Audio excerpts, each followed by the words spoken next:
What is going on, guys? I'm Luke Goodish, author of Vipers and Red Rocks, and I'm going to shoot another version of this video because I just spoke for 15 minutes on that first take, and that's too long to hear me talk. You don't want to hear me talk that long.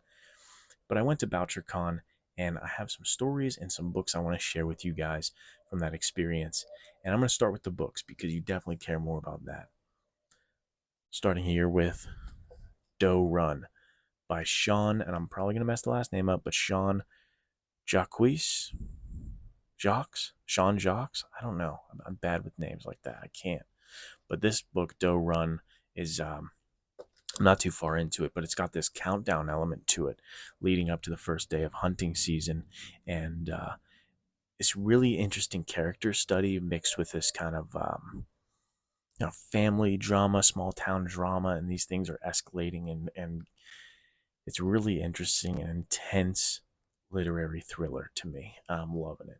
Brian Panowich does the cover quote. If you know me, that means something. Uh, anyway, next one is Here in the Dark by Megan Lucas. Now, this is not the first time I've read this, and I didn't buy this for me this time. I want to send this off to my sister because Megan Lucas is, I think she's my favorite female author working right now. This is a collection of short stories, and they're um, some of the most unique and artistic stories in here. This doesn't stick to one genre. This doesn't stick to one type of storytelling. This is an amalgamation of some of the finest writing you'll see. Um, and she writes in such a raw, visceral way that it feels like you're getting an open nerve struck when you read her stuff. It's a gut punch. It's gut wrenching. It's unflinching, as the cover says. Right, that's really accurate. It'll make you uncomfortable in the best way possible. Absolutely love Here in the Dark by Megan Lucas. Next one, Hurricane Season. This is by Mark Powell. And this one, I'm loving this book. It's resonating with me so much. If you know me, you know I used to box. I used to be a boxer and love that whole thing. And my heart condition has kind of changed things in my relationship with it.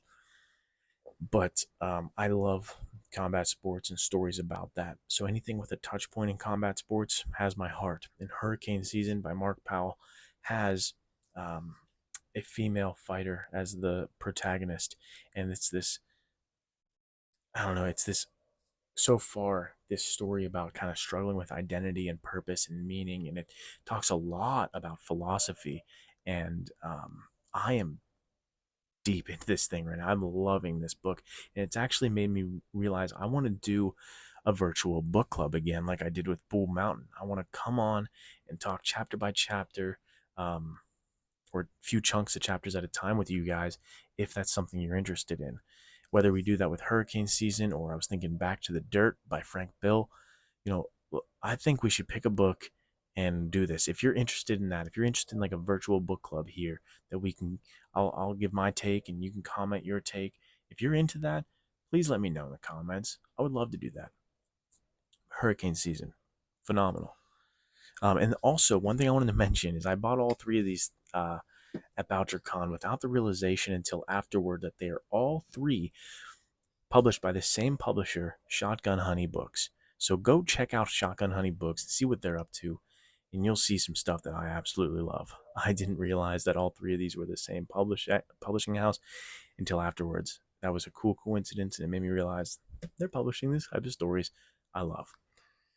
All right, next is Blood Red Ivory by John Stamp. Blood Red Ivory by John Stamp. This book I won at Bouchercon by saying that Stallone was better than Arnold Schwarzenegger, which he is, even though I love Arnold so much. Predator, Kindergarten Cop, Terminator, Commando, Conan. I mean, he's amazing, right? But Stallone is Stallone, so he's always going to be better in my opinion. But Blood Red Ivory, it's I'm not too far into this one. I won this one. I got to read it a little bit on the plane, um, going back, but it is balls to the wall action, and I'm loving it. There's this all female poaching group. There's this killer main character. It's set in Africa. It's 10 out of 10 so far. I'm gonna do a full review on this on my Instagram afterwards because I'm loving it, and I'm so happy I found John Stamp's work. It's sick. All right, the last book I picked up there was Mark Cameron's Bad River, and I went to the local bookstore there in Nashville to support local bookstores, which I'm always into, and I knew he was there, and I wanted to pick up the copy that way. So Mark Cameron's Bad River, uh, and that brings me to a couple stories I wanted to share. One being with Mark Cameron. Um, in Retaliation Mountain, there's this chapter that I wrote called Spirit Tracker, and I knew I wanted to have a cool tracking scene. I wanted to do that well. I wanted to do that justice because I've read little clips and things here and there in Louis L'Amour stories that really got me interested in that art of tracking. And so, as I was coming up to writing that novel and writing that chapter, I started to research on the internet as we do, right? I started to look up tracking and how to do it and guides and I was like, what authors write about trackers? What stories are there about trackers? And that led me to this book, Open Carry by Mark Cameron. And this was a book that legitimately made me want to stop writing for a little bit. I had an actual existential crisis reading this book for the first time and realizing or having the thought that, like, I'm never going to write this well. I'm never going to be able to write this. It's one of those instances where he wrote the book I wish I wrote. This thing was, I think, the best way you could do a thriller. And Mark Cameron is like, I don't know, he's like Hemingway and Jack Carr and William Kent Kruger, like all these guys mixed into one. He's this incredible outdoor nature writer while still maintaining some of the best thriller writing aspects, while still throwing in the literary element, but not too in your face about it. Like, he's just fantastic. And I got to meet him after a panel and just shake his hand and tell him that story I told you, essentially, of like, I needed to write this and I read your book and it was incredible, man. And it was so cool because he recognized me from Instagram. He was like, I know your stuff. I'm following your stuff. You have great stuff. And him saying that was like a jolt of electricity. I was like, let's go. Um, Incredible. So I'm realizing that this video is going to get too long as well, but I just wanted to say that I got this weekend was so cool and just such a moment in my writing career. I got to meet David Morrell, who wrote First Blood, the novel that got me into reading. I got to meet Brian Panowich, the guy who wrote Bull Mountain and changed my whole view on what the thriller genre could be. I met um, Taylor Moore, who wrote the Garrett Cole character, who's my favorite current character in the thriller genre.